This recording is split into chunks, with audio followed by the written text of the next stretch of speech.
Pour joindre l'émission On s'investit, composez à Montréal le 514-524-3708, à l'extérieur au 1-866-450-3000 ou encore par courriel à onsinvestit@tva.ca.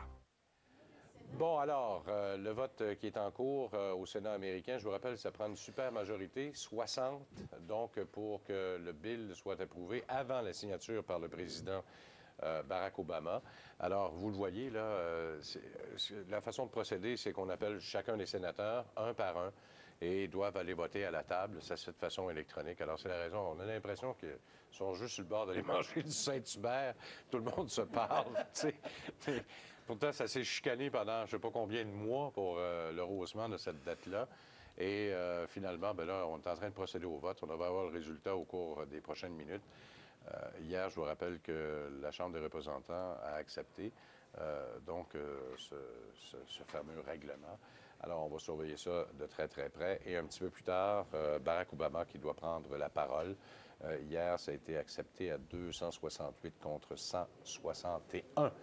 Donc, au total. Et on va poursuivre notre discussion. Julie Ouellet de la Banque nationale qui se joint à nous. Bonjour, Julie, ça va bien? Ça va très bien, merci. Excellent. En fait, j'ai pensé inviter Julie Oui. parce que, bon, on est dans le marché américain, on parle beaucoup des États-Unis. Oui. Alors, ça va être le thème du jour, finalement. En fait, on a parlé beaucoup depuis plusieurs mois de penser à tranquillement, lentement, vraiment lentement, mais d'investir peut-être aux États-Unis. On sait que notre devise est très forte, donc on en achète beaucoup avec nos sous, d'investir à l'international parce qu'on a le même problème, même avantage avec l'Europe, notre dollar vaut quand même beaucoup de sous. Alors, à la Banque nationale, ils ont deux fonds intéressants qui s'appellent, dans leur famille de fonds qui s'appelle Omega, deux fonds, un qui s'appelle Consensus Action internationale et un qui s'appelle Omega Action américaine. Alors, Julie est là qui va nous en parler. Comment on peut profiter de ces deux fonds-là pour augmenter notre pondération à l'étranger? Ces deux fonds-là sont très intéressants. La famille Omega, on se rappelle que c'est des fonds Banque nationale, mais ils ne sont pas gérés par gestion de portefeuille Natcan, c'est des gestionnaires à l'externe. Et en 2007, on est allé chercher un gestionnaire qui s'appelle John Rees. C'est la firme Validea Capital. Si vous allez sur le web, vous pouvez taper www.validea.com. Il y a un site web très intéressant. C'est un scénario digne de Hollywood parce que M. Rees a fait ses études. Bien, on va la raconter parce que je trouve qu'on pourrait même sortir les violons. John, lui, étudiait à Harvard et MIT. C'est une bolle d'informatique. Et là-bas, ses travaux consistaient à prendre des données médicales et à les mettre en méthode quantitative, donc pour aider les professionnels de la santé à créer des diagnostics. Quand il est sorti de là, il a créé sa propre entreprise de networking et après ça, il l'a vendu à GE Capital. Et quand il a décidé d'investir ses propres sous, donc il a fait un petit peu d'argent en vendant à GE, il a décidé de vérifier lui-même des méthodes d'investissement.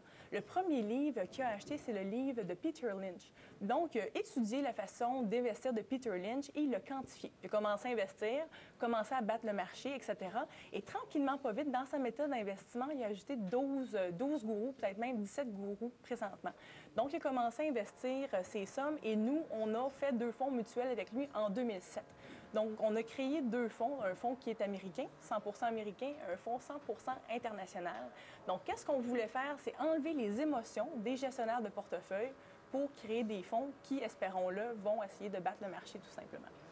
Bon, ça ne doit pas être facile.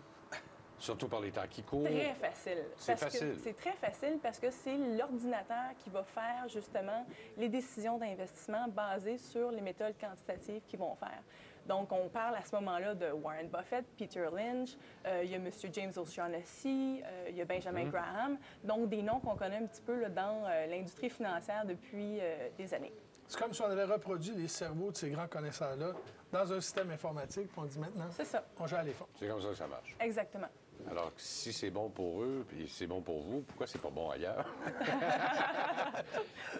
Je veux ce système-là tout de suite. Vous n'avez qu'à investir dans les fonds consensus, tout simplement. Puis on parle souvent, bon, avec Michel, de frais de gestion et tout ça. Puis c'est à petit prix parce que pour un fonds américain ou un fonds international, c'est 2 de frais de gestion. Donc, je pense que c'est très raisonnable.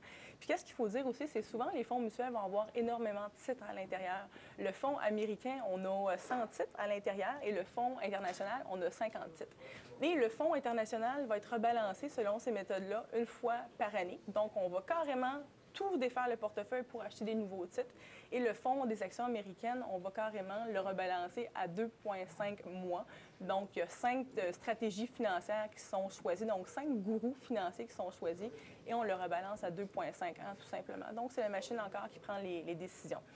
Si jamais vous regardez un petit peu les performances de ces fonds-là, c'est sûr que, au niveau international, le fonds a très, très bien fait. C'est intéressant quand on compare à ses pairs.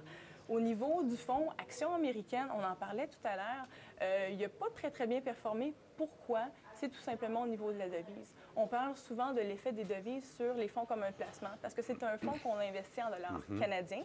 Les investissements sont en dollars US.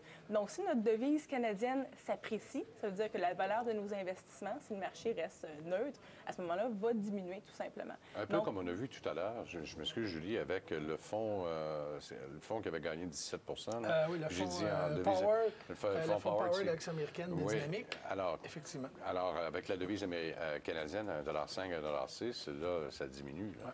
Alors, ça veut dire que les gens, évidemment, qui ont acheté ce genre de fonds-là, n'ont pas fait beaucoup de sous.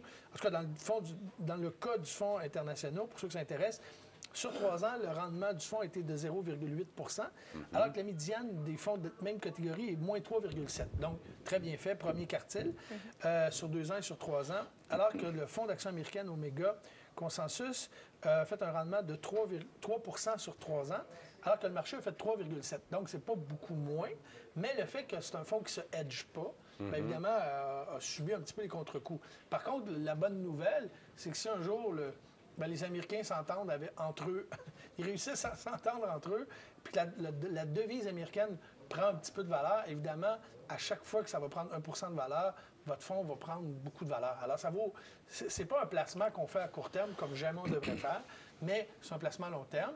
Et à moyen et à long terme, ces deux fonds-là représentent quand même une stratégie intéressante.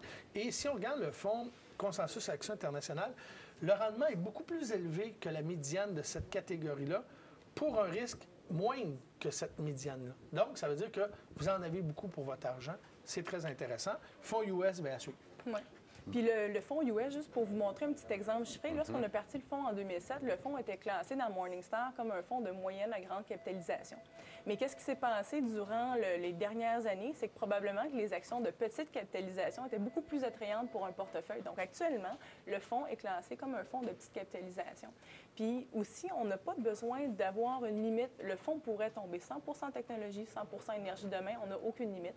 Si le modèle décide d'aller vers ces secteurs-là, le modèle en aura décidé ainsi. Bon, bien sûr, quand on regarde cette nouvelle génération de fonds et comment c'est composé, je regardais votre tableau, d'ailleurs, on le met en ondes, il y a une différence. Là, la stratégie purement quantitative, vous l'avez expliqué tout à l'heure. Vous parlez de les 5 meilleurs modèles financiers.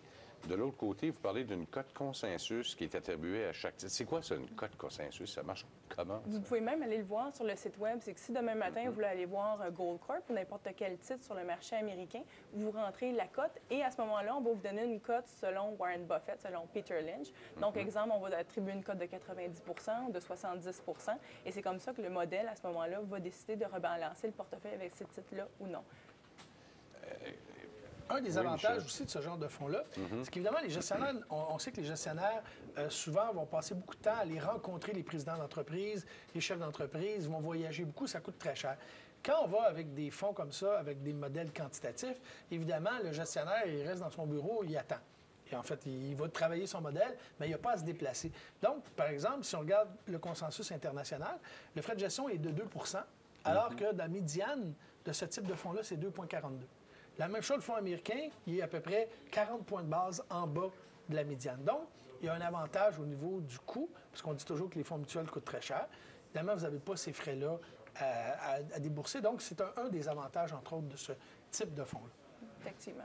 Alors, quand on parle de médiane de 2,42, ça veut dire qu'il y en a qui sont beaucoup plus élevés. Ah, ça, c'est clair que quand on va dans les fonds d'action canadiennes, ça va être 2,24, 2,20. On va en trouver beaucoup. Quand on va au marché international, quand on va, évidemment, c'est 2,5 et plus régulièrement. Et il y en a même qui dépassent le 3 Bon, alors, on aura certainement l'occasion d'en reparler. On continuera d'ailleurs. J'aimerais ça, j'ai quelques petites questions à poser à Julie aussi sur la façon dont on fait le consensus des actions américaines, parce que c'est pas tout à fait la même façon dont on rééquilibre le portefeuille. Le vote qui se poursuit toujours encore au Sénat. Et c'est passé, c'est fini, c'est terminé. Alors, on a atteint le fameux 60 votes. Il ne reste plus que Barack Obama.